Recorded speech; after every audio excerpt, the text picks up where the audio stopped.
May. So, in this strategy in my newsletter in May, we're going to talk about starting a conversation. So I just posted or shared something that I saw on a thread. Actually, in like an hour, like 5 people sent it to me. It was about a teacher who closed her prize shop, her treasure shop, because kids were stealing the tickets and handing them out. So, I know people get caught up in the stealing. I know. Because that is what everybody's saying. They're saying, well, you think kids should steal? No, of course not. And I didn't make a big deal about that because I thought it was obvious that I wouldn't be supporting kids stealing. I'm going to have to go back and write that in. But what I do see is that kids are stealing because they're trying to either make the system fair, get all the treasures, because when we talk about these systems, people say, my kids love it. It works. Well, the kids love the toys. They don't love the system. So then why are these kids stealing the tickets? Are they seeing kids that aren't getting them and are upset? Right? Are they truly misbehaving and stealing just to like show the teacher? But whatever the reason is, as a teacher, she sent home this email, and this is what the person who got the email is the one that shared some of the email and then shared her reaction, and that's what I shared. And people are a little bit like, this is why I shared it. Because I think the teacher missed a great opportunity to start a conversation with the kids. So I don't know how else, if the kids find it unfair, if they don't like it, if they're seeing kids being upset, if it's making them upset, if there's big emotions around it. What do they say? What are they doing? Are they going to the teacher who they probably love and are saying, we don't like your system? They could. That's very brave. Very brave. And I don't know what words they could use so the teacher would hear them best. Right? Do we go and say, can I talk to you for a second? I find this unfair. I don't know what the teacher reaction would be. So I think they took it upon themselves to really make it obvious by that in the post it was called they were like acting as Robin Hood, right? Taking and giving, taking from the teacher and giving to the kids. And I think the teacher missed an opportunity that if they see the stealing, it was more of a punitive measure that she closed the store. And I do understand that she probably was forced to do this. A lot of these behavior games in PBIS schools, first of all, there's always behavior games in PBIS schools. I've never seen one ever that doesn't have a behavior game. And I think that she had to do this game. She had to pick a game. She had to, because she said, my store is closed, but you could still get the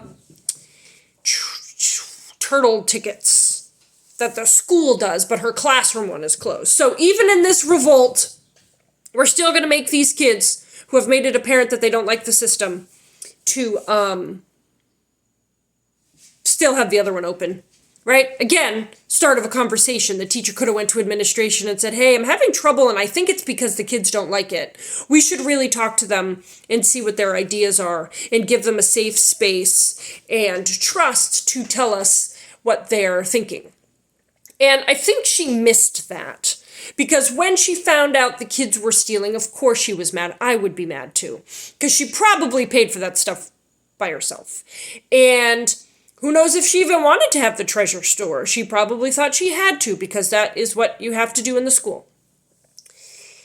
But I would have sat the kids down and been like, so I see that you're stealing tickets and you're giving them out. And I think it's probably because I have wonderful prizes. But there might be other reasons, and I really want to know. I want to grow as a teacher. I want to grow as a person. I also, if this was hurting somebody or their feelings or making them feel bad, I also want to know that. I want to know how we can move maybe past this and get to another place where we trust each other, that you could have just said, this treasure store makes me feel uncomfortable. I can never get all the tickets I need, or you're missing when I'm doing it, and that makes me feel like you're not paying attention to me. I want kids to be able to say that to me. And maybe, right, it's like this big, the post. And maybe she did do that. It just wasn't mentioned. So that could also be a thing.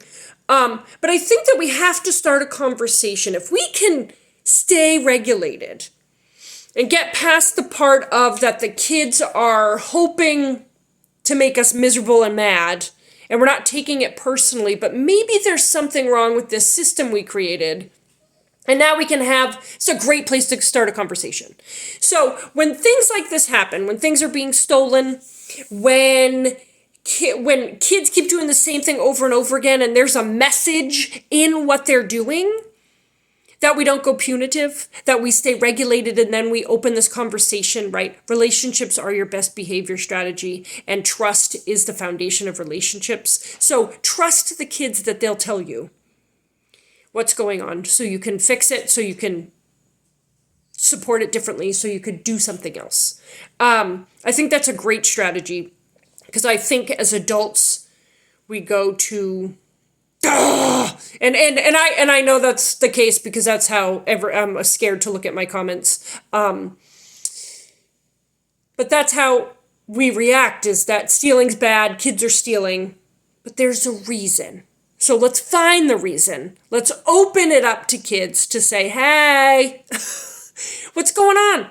There's something going on if you're stealing, because I know you know stealing is bad. But you found it in yourselves. You either met somewhere and did it together, and for a reason. And I'd love to know the reason. I'd love to get to another place where we can maybe have these fun things in the classroom just to have them, right? Maybe the kids are stealing to get these fidgets. Like, just put the fidgets in the classroom. Maybe they're stealing it so you could get like a pizza party. Just have a pizza party. Just do the fun things. Have the cool stuff in your classroom. Don't make it like a bribery dangle carrot. But I think starting a conversation. And the way sometimes I start a conversation is if a child has a big emotion, I say something like, oof, I missed it. I was over there doing whatever. Setting up snack, writing an email, figuring out the math lesson.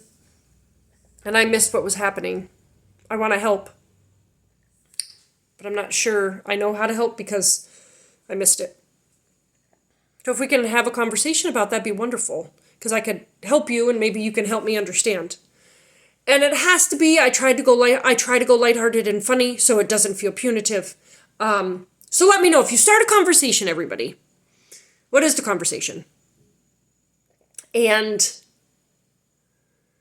how do we get to a place where everybody feels good, where we've strengthened a relationship, where we've built trust instead of when punitive and the kids are always wrong? Okay, I love you. Happy May. It's a crazy one. I have my husband's birthday, my son's birthday, Mother's Day. Yikes. And a lot of No Brain is the same business. So I love you. Have a happy May. If you get out in June, guys, it's like a month and a half away. We got it. Oh my gosh, it's almost here. It's almost here. Because May and June is 4,767 days. Okay, love you. Bye.